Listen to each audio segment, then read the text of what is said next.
Welcome guys, and in this video I'm going to show you how to set a single or static light color on Aula F75 keyboard.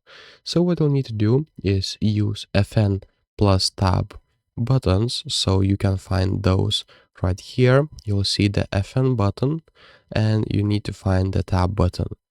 Now click on both keys and find the static mode, and you'll be able to use the static color mode.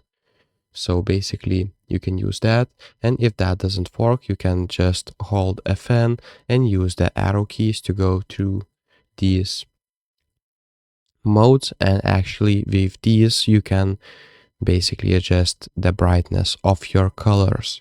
So if this video was helpful, please make sure to subscribe to Guide to Everything, comment down below for the algorithm, and see you in the next one. Peace.